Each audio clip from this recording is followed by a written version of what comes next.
الحمد لله والصلاة والسلام على رسول الله وعلى آله وصحبه ومن والاه. رب اشرح لي صدري ويسر لي أمري واحلل عقدة من لساني يفقهوا قولي أما بعد. On se dit pourquoi avoir le bon comportement.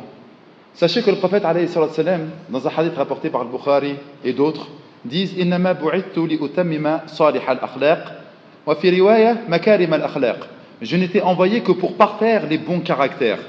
Subhanallah. Le prophète alayhi salatu wassalam est venu avec la mission de faire en sorte que chacun d'entre nous doit parfaire son caractère, son comportement, sa manière d'agir avec les autres. Combien de fois Allah Jalla fi'ala nous dit dans le Coran wa aqimus salat wa atuz zakat, accomplissez la prière et donnez la zakat. Nous, bien entendu, on va regarder au premier abord. Accomplir la salat, c'est quoi? Adoration, les prières. Wa atuz zakat, donner la sadaqa ou l'aumône légale, obligatoire, pour faire quoi? Pour donner aux nécessiteux, pour qu'ils puissent manger et s'habiller. Mais c'est beaucoup plus profond que ça. Wa aqimus salat, c'est, comme il a dit tout à l'heure dans le hadith, essayez de parfaire votre relation avec Allah. C'est quoi aqimus salat? C'est accomplir la prière. Qu'Allah subhanahu wa ta'ala soit au centre de mes intérêts. J'ai un rendez-vous avec la Ligue des Champions pour le match, rien à faire. Allah prime. J'ai ma femme et mes enfants, je suis en train de passer un pique-nique avec eux, rien à faire. Allah prime par la prière. Je suis au boulot, etc. Je suis en plein projet, etc. Rien à faire. C'est Allah qui prime. Wa aqimus salat. Privilégie ta relation avec Allah subhanahu wa ta'ala. Mais ça, c'est pour toi, ça. Wa atuz zakat. Allah Jalla fi'ala huwa al-ghani. C'est le riche par excellence. Dhul quwwatil matin. Le détenteur de la force absolue. Allah Jalla fi'ala, compris ou qu'on n'en prie pas, rien ne changera pour lui. Gloire à sa majesté. Alors comment faire, subhanallah, pour essayer de démontrer notre amour pour Allah et notre implication dans sa religion? On ne peut rien lui donner à Allah. Subhanallah, compris ou compris pas, qu'on fasse ou qu'on fasse pas, qu'on donne ou qu'on donne pas, Allah Jalla fi'ala, il est le détenteur suprême. Mais pour aimer Allah et matérialiser notre amour et notre adoration vis-à-vis d'Allah subhanahu wa ta'ala, c'est extrêmement simple. Wa atuz zakat, il y a la relation verticale avec Allah et il y a la relation transverse avec les hommes, à droite, à gauche, tout type d'hommes, tout type de femmes. Et quelle est la manière la plus aboutie pour montrer, subhanallah, que nous aimons Allah subhanahu wa ta'ala? C'est faire en sorte qu'on doit s'écraser, notre nefs, notre orgueil, notre amour propre, notre, présomption démesurée en pensant que nous sommes les meilleurs. Eh bien, subhanallah, en regardant à droite à gauche et en citant le verset qu'a cité Sofiane tout à l'heure, eh bien, on est en train de montrer, subhanallah, que nous devons être au service des autres. D'ailleurs, dans un hadith rapporté par At-Tabarani, le prophète alayhi sallam dit Ahabbu nas ila Allah anfa'uhum lin-nas. Les personnes qu'Allah Jalla fi'ala aime le plus, c'est celles qui sont les plus utiles aux gens. Il n'a pas dit c'est celles qui prient le plus, c'est celles qui jeûnent le plus, c'est celles qui vont faire des actes individuels pour eux. Non! Ceux qu'Allah subhanahu wa ta'ala aime le plus, c'est ceux qui vont être utiles aux gens. Rappelez-vous de la parole du prophète alayhi sallam. Il a dit subhanallah, le fait d'être au service de mon frère m'est préférable que de rester dans cette mosquée-là. La mosquée de quoi? De Médine, Masjid al-Nabi alayhi sallam, dans un mois qui est quoi? Sacré, qui était Ramadan, et dans les 10 dernières nuits de Ramadan. Ça, c'est un mois, un moment propice à notre adoration, à la relation verticale avec Allah. Mais le prophète alayhi sallam a dit non, je préfère sortir de la mosquée, sortir de mon adoration avec Allah subhanahu wa ta'ala pour être au service de quoi? De mon frère. Le bon caractère. Qalat al-ulama, subhanallah, un verset qui va véritablement matérialiser le bon comportement, lorsqu'Allah subhanahu wa ta'ala dit Inna Allah ya'muru bil adli wal ihsan wa ita'i dhil qurba wa yanha 'anil fahsha'i wal munkari wal baghi ya'idukum la'allakum tadhakkarun. C'est un verset oh combien incroyable. En fait, ce verset-là, c'est l'axiome, c'est le postulat, c'est la base pour quelqu'un qui va avoir un bon caractère.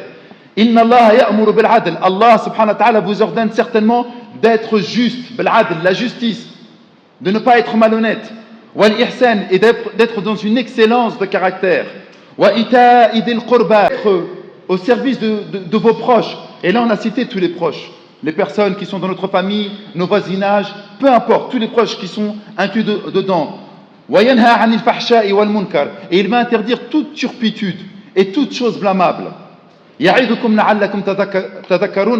subhanahu wa ta'ala assurément vous exhorte, peut-être que vous vous rappellerez. Regardez ce que nous demande Allah subhanahu wa ta'ala. Encore une fois, pour matérialiser notre amour, notre religiosité, notre islamité, pour matérialiser en fait que nous sommes musulmans, notre identité première, arrêtez de vous fourvoyer, arrêtez de vous mentir. Vous savez, les frères, c'est facile de prier, c'est facile de jeûner. En fait, le plus dur, vous savez, c'est quoi? An tasbira ala adha'in nas. C'est ça le plus dur. Et tu sais, lorsque tu es en Ramadan, tu fais tes prières, tu lis ton Coran, tu apprends ton wird, où tu fais toutes ces choses, subhanallah, qui sont en propre avec ta propre personne, c'est facile. Personne ne te casse tes pieds. Tu es chez toi, tu es tranquille. Mais lorsque tu dois sortir, venir à la mosquée, le gars il te prend la tête, ou ton voisin, tu n'as pas envie de lui parler avec lui. Tu sais que lorsque le vieux, machallah, de 80 ans, il va te voir dans la rue, miskin, il ne parle pas avec beaucoup de personnes, il est tout seul à la maison. Et tu sais que lorsqu'il va te voir, tu vas parler avec lui au moins 5-10 minutes. Parce que miskin, il va parler de ci, mon chat, etc., etc. Eh bien, toutes ces choses-là, toutes ces actions-là, elles vont montrer quoi en fait? Elles vont montrer, subhanallah, que tu vas prendre de ton temps, de ta personne, pour donner aux autres. Et ça, c'est trop dur. Ou lorsqu'il y a quelqu'un, tu le connais, il est trop bavard, il te fait mal à la tête, etc. Et tu es obligé de patienter vis-à-vis de lui. Ou lorsque quelqu'un, tu sais, tu dois lui faire da'wa ou qui fait n'importe quoi dehors, etc. Et que tu dois lui dire arrête de faire ça, arrête de faire ci. Ben, tout ça, ça demande quoi? Une implication de ta personne. Mais lorsqu'on est tout seul dans notre salat, ou lorsqu'on est tout seul avec notre jeûne, ou lorsqu'on est tout seul avec qira'atul kitabillah et jalla fi'ula, c'est des choses qui sont ô combien considérables auprès d'Allah subhanahu wa ta'ala et qui sont récompensées par Allah. Mais le plus dur, c'est de patienter les uns vis-à-vis des autres. C'est dur, les gens. Et le plus dur, c'est quoi? C'est parfois les parents. Lorsqu'on est jeune, on voit papa comme un modèle. Maman, masha'Allah, tabarakallah. Et lorsqu'elle grandit, subhanallah, maman et papa, ils sont trop sur mes côtes. Et ils me font mal à la tête. Et lorsqu'ils deviennent vieux et qu'ils demandent beaucoup de notre attention, alors que nous, peut-être qu'on s'est mariés, qu'on a des enfants, qu'on a un boulot, et qu'on pense comprendre les choses mieux que eux, eh bien là, ça commence à être difficile. وَقَضَى رَبُّكَ أَلَّا تَعْبُدُوا إِلَّا إِيَّاهِ. Et Allah n'a décrété que tu ne devais adorer personne d'autre si ce n'est lui. وَبِالْوَالِدَيْنِ إِحْسَانًا. Et d'avoir l'excellence, la bienséance de caractère avec tes parents. Il a mis le tawhid avec la bienséance vis-à-vis des parents dans un même verset. Et nous, nos parents, qu'est-ce qu'on en fait, nous? Et c'est les personnes qu'on doit être les plus agréables. C'est avec eux qu'on doit être les plus disponibles. Et parfois, c'est avec eux qu'on est les plus ingrats et les plus injustes. Alors que, subhanallah, ils nous ont tellement donné. On est mauvais, les frères. Pourquoi Allah, il met les parents? Les parents, on ne les calcule même pas. Ils nous saoulent. Et c'est la vérité. Lorsqu'on est adolescent, c'est les pires. Lorsqu'on est vieux, ils me cassent les pieds.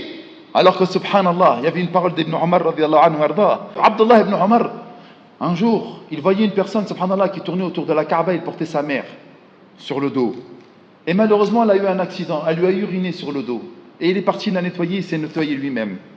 Il est venu voir Abdullah ibn Omar, il lui a dit, Ya Abdullah, est-ce que tu penses qu'en lui faisant le tawaf, en la portant sur mon dos, il tourne autour de la Kaaba avec sa mère sur le dos, elle fait pipi sur lui, il la nettoie, et lui il se nettoie, il lui dit, est-ce que tu penses que je lui ai rendu l'appareil? Abdallah, il lui a dit, Wallah, que tu n'as même pas donné une contraction lorsque tu étais dans son ventre. Même pas une contraction. Tu sais qu'est-ce qu'il lui a répondu après? Toi, tu étais petit, et que lorsque tu faisais pipi sur elle, elle rigolait, elle te regardait avec joie en espérant que tu vives. Alors que toi, tu attends le moment où elle va mourir. Des fois, nos parents, lorsqu'ils arrivent à un certain âge, ils sont difficiles. Ils demandent beaucoup d'attention, etc. Et nous, on n'est plus à leur service. On est là. Lorsqu'on vient les visiter, on est là, on est sur le téléphone. Zahma, tu as fait un acte charitable. Tu vas les visiter, tu es sur ton téléphone. Mais jette-le ton téléphone et parle avec ta mère, parle avec ton père, échange avec eux. Lorsqu'Allah subhanahu wa ta'ala nous demande d'avoir la bienséance, la bienséance et le bon caractère avec les parents, ce n'est pas pour rien. C'est des choses, subhanallah, qui vont nous élever. Allah, il est riche, mais c'est qui nous a nourris? C'est qui nous a fait grandir? C'est qui nous a donné notre prestance? C'est qui nous a donné un nom? C'est qui nous a donné une famille? C'est qui nous a donné un pays? C'est qui nous a éduqués, qui nous a instruits? C'est qui a enlevé de sa bouche pour nous donner à nous? C'est nos parents. Et donc lorsqu'Allah subhanahu wa ta'ala voit l'ingratitude première qui est vis-à-vis des parents, c'est la pire des choses. Et pourtant la bonté de caractère, la chose la plus importante que nous devons avoir, c'est vis-à-vis des parents. Et c'est pour ça qu'ils sont tout le temps mentionnés en premier lieu lorsque nous devons être à leur service. Qu'est-ce que nous sommes en train de faire, les frères? Arrête de parler des voisins, parle pas des cousins, cousines, oublie tout ça. Regarde déjà tes parents, comment tu es avec tes parents, et tu verras que tu es ingrat avec tes parents. Ensuite, subhanallah, il nous dit le prophète alayhi salam, akmalul mu'minina imanan ahsanuhum khuluqa. Les personnes qui ont la foi la plus complète, c'est ceux qui ont les meilleurs caractères. Allahu Akbar. Regardez ce qu'il dit. Il met les parents en premier lieu, mais ensuite on a posé la question au prophète alayhi salam, Ya Rasulallah, c'est lequel le meilleur des gens? Il a dit, les meilleurs des gens, c'est ceux qui se comportent le mieux avec leurs proches. Et leurs proches, femmes et enfants. Femmes et enfants. Et moi, je suis le meilleur d'entre vous parce que moi, je me comporte le mieux avec ma femme et mes enfants. Ça, c'est Rasulullah sallallahu alayhi wa sallam qui parle. Ok, pourquoi il a dit ça, le Nabi alayhi wa sallam? Parce que, encore une fois, je suis désolé de vous le dire, pardonnez-moi, on est mauvais. Et nous, on est mauvais. Lorsque je parlais des parents, subhanallah, on est méchant, on est ingrat avec nos parents. Mais avec nos frères et sœurs, avec nos femmes et nos enfants, on montre un visage tyrannique. On se prend pour je ne sais quoi. Pourquoi le prophète alayhi wa sallam a dit ça, c'est le meilleur d'entre vous? Parce que ta femme et tes enfants, ils te connaissent sur ta véritable réalité. Lorsque tu es malade, ils savent comment tu es malade, comment tu te plains. Lorsque tu es fatigué, ils savent comment tu es fatigué. Lorsque tu es stressé, ils savent comment tu es stressé. Lorsque tu as mal au ventre, ils savent lorsque tu as mal au ventre. Lorsque tu es énervé, ils connaissent comment tu t'énerves à la maison. Et dehors, tu joues les beaux gosses. Masha'Allah, tu payes à tout le monde à manger. Tu es là, tu es au service de tout le monde. Mais arrête de mentir. À la maison, subhanallah, lorsqu'il y a les invités, les gens ils s'étonnent. Masha'Allah, tu as un mari extraordinaire, il parle à l'épouse, il parle aux enfants, vous avez un père extraordinaire. Et ils aimeraient que tous les jours il y a des invités à la maison. Tellement, subhanallah, parce qu'ils ne sont pas là, comment il est tyrannique. Pourquoi les frères? Parce qu'eux ils savent exactement comment tu es. Ils te connaissent dans la réalité. Pareil pour le voisin, pourquoi on parle des voisins?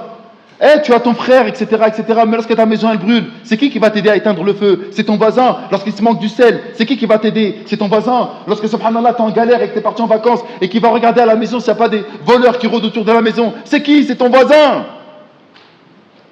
Et nous, parfois, les voisins, on les déteste. Si on fait les plus grandes guerres, c'est avec les voisins.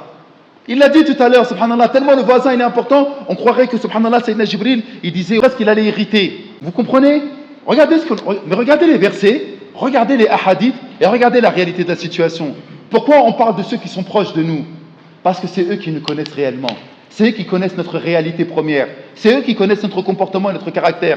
Nabi alayhi sallam dit Akmalul mu'minina imanan ahsanuhum khuluqa. Les personnes qui ont la foi la plus complète, c'est ceux qui ont les meilleurs comportements. Et encore une fois, il n'a pas dit c'est ceux qui prient le plus. Encore une fois, c'est pas ceux qui lisent le plus le Coran, etc., etc. Non, il n'a pas dit ça.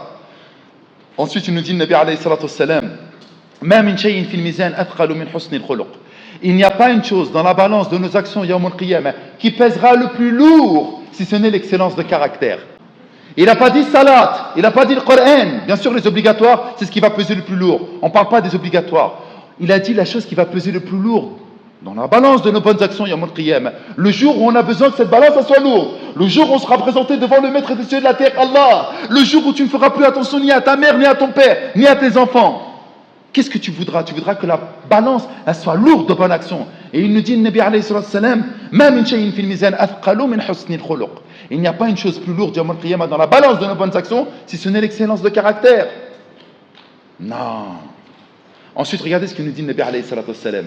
Moi aussi, ce hadith-là, il me fait extrêmement peur. Toujours en rapport avec le jour du jugement dernier. Inna min ahabbikum ilayya wa aqrabikum minni majlisan yawm al-qiyamah ahasinakum akhlaqa. Allahu akbar. Salawatullahi alayka ya Rasulallah. Le prophète alayhi salatu salam, il nous dit une chose incroyable. Inna min ahabbikum ilayya, les personnes que j'aime le plus et qui seront les plus proches de moi yawm al-qiyamah. Oh, on dit quoi là? Yawm al-qiyamah où le soleil sera rapproché, où certains couleront sur leur sueur, le jour où tu ne feras plus attention à ton père et ta mère. Yawma yafirru al-mar'u min akhihi wa ummihi wa abihi wa sahibatihi wa banihi likulli imri'in minhum yawma idhin sha'nun yughni. Allahu akbar, un jour incroyable. Un jour où ni ton père, ni ta mère, ni ta femme, ni tes enfants, ni ton ami intime, ni ton frère, tu ne voudras rien d'eux. Ils ne te seront d'aucune utilité. Chaque individu ce jour-là n'aura comme souci, comme affaire que la sienne. Et toi, tu auras l'honneur d'être quoi dans ce jour-là? Ou pas, même ta propre famille. Allah nous dit la ansaba bainahum.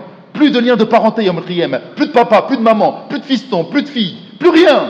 Et toi, tu auras l'honneur d'être quoi? Alors que ta propre famille, elle ne te calculera même pas. Inna min ahabbikum ilayya, les personnes que j'aimerais le plus et qui seront les plus rapprochées de moi, yawm al-qiyamah. Tu auras l'honneur, l'immense honneur d'avoir le prophète alayhi salatu salam proche de toi, yawm al-qiyamah.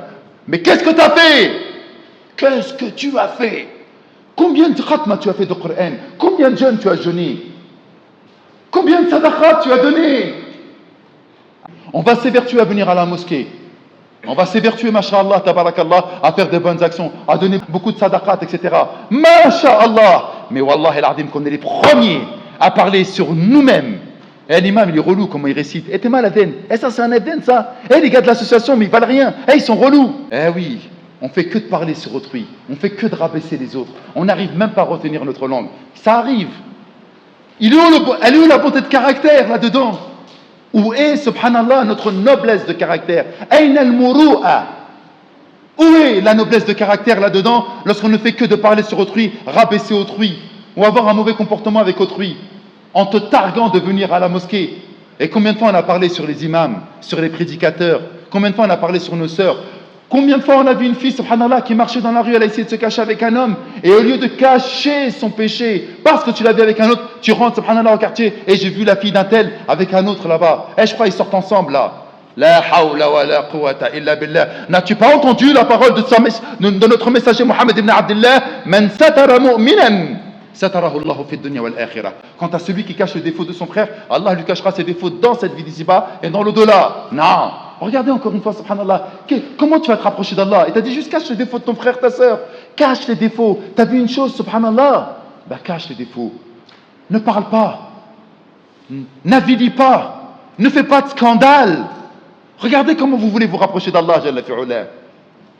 Ensuite, il nous dit quoi? Wa inna abradakum ilayya wa ab'adakum minni majlisan yawm al-qiyamah.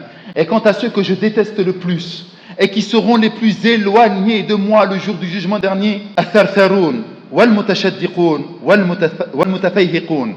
Al-thartharu, c'est le bavard, celui qui parle énormément. Rien qu'il parle, rien qu'il raconte, rien qui... Il est prolixe, comme on l'a dit tout à l'heure, tout le temps dans les détails. Il va dire, ouais, j'avais pris la voiture de mon père, t'as vu? La voiture de mon père, là, la Renault Clio. Il l'avait achetée en 1999, elle est vieille. D'ailleurs, j'ai du mal à trouver de l'essence parce que c'est du 95. Mais raconte-moi ton histoire. Non, il va rentrer dans le détail, du détail, du détail, du détail, et parfois parler sur autrui. Il est bavard, il ne lâche pas l'affaire. Et en même temps, il est quoi? Il est orgueilleux. Il ne se prend pas pour quelque chose de modeste. Il n'est pas humble, il n'est pas modeste. Eh bien, ceux-là, subhanallah, le prophète alayhi salam les déteste. Et ils seront les plus éloignés de lui yawm al-qiyamah. Ensuite, écoutez, le prophète alayhi salam nous dit Inna ar-rajula la yudriku bi husni khuluqihi darajatul qa'imi bil-layl. L'individu, avec sa bonté de caractère, avec son excellence de caractère, il va atteindre le niveau de qui, les frères? De celui qui fait qiyamul layl. Et qiyamul layl, c'est dur. Eh bien, tu peux avoir le niveau de ceux qui fait qiyamul layl. Comment? Juste en ayant un bon caractère avec tout le monde. Lorsque tu vois ton frère, et des fois c'est difficile, des fois on a le cafard, le boulot nous pèse, ma femme m'a cassé les pieds, mon fils il a fait n'importe quoi, j'ai été convoqué par le CPE, astaghfirullah al-azim, je suis fatigué de la vie. Il y a ton voisin qui vient et il te dit assalamu alaikum avec un sourire. Toi t'as pas envie de sourire. Et toi, tu vas chercher une force intérieure. Tu peux faire 100 pompes faciles, mais ce sourire-là, il pèse trop. Et dans une riwaya, il nous dit Darajatu sa'imi al-qa'imi ad-dam'ani fil hawajir. Allahu Akbar. Il reçoit la récompense de celui qui fait le qiyamul layl et également de celui qui va jeûner quand? Dans les dures journées d'été, où la chaleur atteint son paroxysme. Subhanallah. C'est extraordinaire, les frères. L'excellence de caractère, la bonté de caractère, le bon comportement. Des fois, tu vas parler aux gens avec gentillesse, ils vont te répondre avec mépris, en te rabaissant. C'est pas pour rien que Allah subhanahu wa ta'ala fait surat al-Qalam, il a dit de notre bien-aimé Mohammed ibn Abdullah sallallahu alayhi wa sallam wa innaka la'ala khuluqin adim, et tu es certes d'un caractère éminent. Allahu Akbar. Allah Jalla fi'ula, il dit de son prophète wa in kunta faddan ghalidan qalban faddu min hawlik. Si tu étais quelqu'un de dur, il ne serait pas resté auprès de toi. Eh les frères, notre islam nous oblige, nous exhorte, nous recommande, nous implique à être bon, gentil, affable, disponible vis-à-vis des autres. C'est ça l'islam. Comme il a dit tout à l'heure, nous sommes des ambassadeurs, nous sommes des lumières, nous sommes des phares, nous sommes des boussoles dans un monde de ténèbres. Wallah l'adim qu'il y a des gens, surtout en Asie, ils sont rentrés dans l'islam par le bon comportement des commerçants. Les commerçants, ils avaient un caractère extraordinaire. Les gens, ils ont dit, mais c'est quoi ce caractère? C'est quoi cette honnêteté? Je veux devenir comme eux. Quelle est la meilleure des actions? Quelle est la meilleure des paroles? Si ce n'est celui qui appelle à Allah subhanahu wa ta'ala. Et ensuite, les gens, ils se posent la question, mais pourquoi tu appelles Allah, etc. Et là, il répond, Innani minal muslimin, car je fais partie des soumis. Allah Jalla fi'ula nous a targué de la meilleure des communautés, la plus grande des communautés. Kuntum khayra ummatin ukhrijat linnas. Vous êtes la meilleure communauté qui a été révélée aux gens. Ya'muruna bil ma'ruf. Ils appellent au bien. وَيَنْهَوْنَ عَنِ الْمُنْكَرِ, ils interdisent le blâmable. Et ensuite, subhanallah, وَيُؤْمِنُونَ بِاللَّهِ, ils croient en Allah. Mais normalement, un musulman, c'est quoi? Yu'min billah, il appelle, subhanallah, au bien et il interdit le blâmable. Or, dans le verset, وَيُؤْمِن billah, il est à la fin. Pourquoi il est à la fin? Pourquoi? Parce qu'en fait, pour matérialiser la croyance, on appelle au bien et on interdit le blâmable. On est au service des autres dans un bon caractère. Il y avait, subhanallah, عن أبي يحيى مولى جعده قال سمعت أبا هريرة رضي الله عنه يقول قيل لرسول الله صلى الله عليه وسلم إن فلانة تصلي من الليل وتصوم النهار وتؤذي جيرانها صليطة فقال رسول الله صلى الله عليه وسلم لا خير فيها هي في النار. Abu Hurayra nous rapporte qu'il y avait une personne qui est venue voir le prophète alayhi salam et qui a dit Inna fulanata, une telle, elle prie des prières surérogatoires, elle fait qiyamul layl, Allahu Akbar. Wa tasum an-nahar, et elle fait des jeûnes surérogatoires. Et on ne parle pas des prières obligatoires, hein. On ne parle pas de Ramadan, on parle des prières surérogatoires, c'est-à-dire en plus de l'obligatoire, et on parle des jeûnes surérogatoires en plus de l'obligatoire. C'est-à-dire que, mashallah, elle est dans une adoration effective. Mais qu'est-ce qu'elle faisait, cette femme-là? Tu'di jiranaha salita. Elle était malveillante avec ses voisins. Salita, comment? En ayant un langage ordurier avec ses voisins. Elle parlait trop sur ses voisins. Elle calomniait ses voisins. Elle médisait de ses voisins. Qu'est-ce qu'il a dit, le Nabi alayhi salam? Deux propos, deux phrases que nous devons écrire sur du marbre. Qala la khayra fiha. Il n'y a aucun bien en elle. Ça veut dire quoi? Toutes ces prières surérogatoires, tous ces actes obligatoires, tout son jeûne, tout ça, la khayra fiha. Il n'y a aucun bien dans ces adorations. Hiya fin nar, elle est dans le feu de l'enfer. Mais combien on en connaît parmi nous les frères qui prient, qui jeûnent, et lorsque tu les écoutes, subhanallah, je reviens sur les cas des mises en garde, qui parlent sur les frères, qui rabaissent les frères, qui humilient les frères, qui parlent d'égareurs, d'égarés, qui n'étaient que les frères, qui étaient sur les réseaux, qui sont connus, non, même sur les frères de la cité, même sur les frères du quartier, même sur le papa mesquin qui se prend la tête à éduquer ses enfants. Ils ne font que de parler, que d'humilier les autres, que de les rabaisser, que de les calomnier, que de quoi? De créer des rumeurs sur ces gens-là. Eh bien, aucun bien pour ces gens-là. Alors que, subhanallah, ils étaient dans l'adoration et on les voit au premier rang au sabah. On les voit, subhanallah, fil qiyam, on les voit fait tarawih, on les voit fait tahajjud. Aucun bien pour eux. Ils sont dans le quoi? Dans le feu de l'enfer. Et ensuite, on a cité une autre personne, subhanallah, wa qila lahu. Et on a dit au prophète, alayhi salam, inna fulanata tusalli al-maktuba. Une autre, elle fait des prières al-maktuba, juste obligatoires.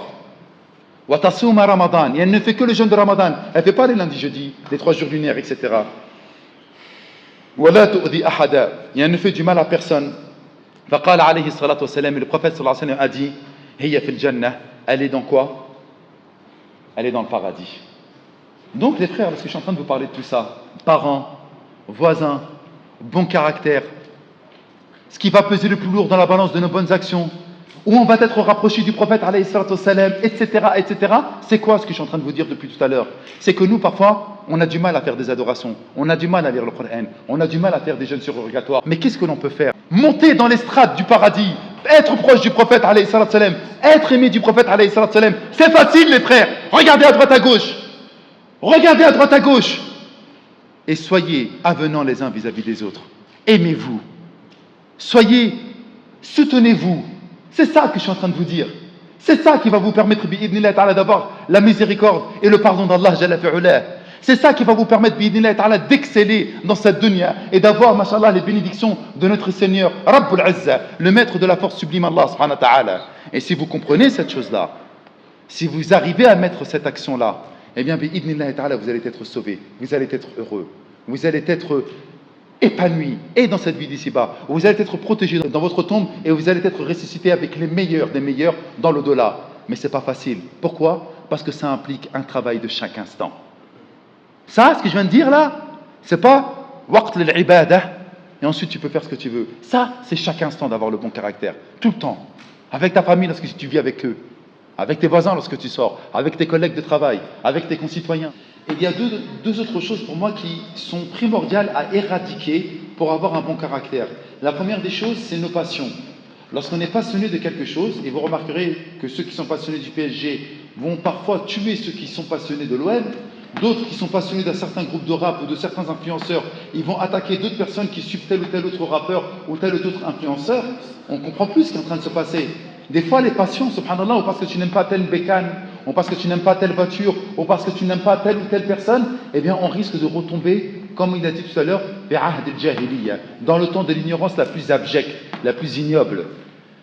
Allah Jalla fi'ala nous dit Afara'ayta man ittakhadha ilahahu hawah. N'as-tu pas vu ceux qui ont pris pour divinité leur passion? Et des fois on se dit mais subhanallah, qu'est-ce que je suis en train de faire? C'est quoi ça? Des fois tellement on donne de l'importance à nos passions qu'on en fait des divinités. Remarquez, des fois on va rentrer dans des chambres de quelqu'un, on va voir des posters. Il veut s'habiller de la même manière que l'autre. Il va tellement aimer des séries, etc., qu'il va prendre les acteurs de ces séries-là, il va les voir partout accrochés. Il va même faire les mêmes coupes qu'eux. Il va même vouloir avoir les mêmes coupes qu'eux. Mais d'ailleurs, on les voit sur Twitter. Il y en a, il va s'appeler Eren Jagger. Pour les petits, ils savent ce que c'est. Jagger, je ne sais pas comment on dit. C'est devenu que des photos. Ou d'autres, ils vont aimer des BZ, ils vont aimer telle ou telle chose. Pareil pour les filles, c'est devenu incroyable. Les gars, ils s'apparentent à ces gens-là. Mais c'est quoi cette passion? Ça fait en sorte, subhanallah, qu'on oublie le bon caractère, la noblesse de caractère, et on veut ressembler parfois à des personnes qui sont ignobles, des personnes qui sont loin de la religion. Des fois, on voit les gens, subhanallah, qui veulent s'appeler Ragnar Lodbrok. Et ils aiment trop ça, hein, son caractère, mais c'est pas un exemple. Il y a des compagnons qui sont ô combien meilleurs que ce gars-là. Mais non, c'est lui que j'ai envie de suivre, etc. etc. Allah subhanahu wa ta'ala nous dit à chaque fois qu'un messager venait avec un message qui n'était pas en conformité avec vos passions, vous vous êtes énorgueillis. Lorsque tu vas dire à une personne, ouais, arrête, ça c'est haram, il dit, ouais, mais moi j'ai entendu que c'était pas haram. Il y en a un, il n'aime pas le foulard, il va dire, ouais, mais ces textes-là, ils ne veulent pas dire que tu dois porter le foulard. Tant que ça ne va pas dans la continuité de leur passion, ils vont dire, non, moi je ne calcule pas ces choses-là. Et enfin, et ça pour moi c'est une chose qui est extraordinaire, c'est at-tama', l'avidité, quelqu'un qui est avide des biens. Tama'. Qala Nabi alayhi salatu wassalam, si on devait donner un fleuve d'or au Bani Adam, au fils d'Adam, assurément, il en voudrait un deuxième fleuve d'or. Et rien ne pourra remplir la bouche du fils d'Adam si ce n'est quoi? At-turab, c'est-à-dire la terre. La terre c'est quoi? C'est lorsqu'il sera mort et la terre qu'on mettra sur lui. On veut toujours plus. On veut toujours plus. Et Ubay ibn Ka'b, il disait que ce hadith-là, on le prenait comme si c'était le Coran jusqu'à ce que la sourate Al-Hakum al-Takathur hatta zurtum al-maqabr soit révélée. Tellement ce hadith il était important. Pourquoi? Parce que parfois l'avidité, le fait qu'on veuille toujours plus, eh bien fait en sorte, subhanallah, qu'on devient égoïste, qu'on ne veuille plus partager, qu'on veuille toujours se distinguer vis-à-vis des autres. Et ça c'est quoi? C'est la passion et l'avidité. Ce type de choses, ainsi que la colère, fait en sorte de détruire tous ceux qui ont essayé de tendre vers la bonté de caractère. Donc mes frères, mes sœurs, comprenez ce que nous avons dit aujourd'hui, comme hier par rapport à la prière, avant-hier par rapport à la recherche du savoir, ce sont des choses primordiales pour pouvoir essayer de se rapprocher d'Allah Jalla fi'ala. Ce qu'on a fait aujourd'hui, hier et avant-hier, ce n'est pas simplement des durous. Zama, un ders, ouais, mashallah, on est venu, on a écouté un ders, qu'Allah les préserve, les frères, ils sont venus de Paris, qu'Allah les récompense. On n'est pas venu que pour ça, hein. Bien entendu que le rappel profite aux croyants, bien entendu, mais on ne veut pas que ce soit simplement qu'à l'échelle d'un rappel. Et on aimerait, après ces 3 jours de séminaire, que vous preniez en compte les outils et les instruments que nous avons mis à votre disposition pour une mise en application dans votre quotidien. C'est ce que nous voulons que vous fassiez. Wallahu a'lam.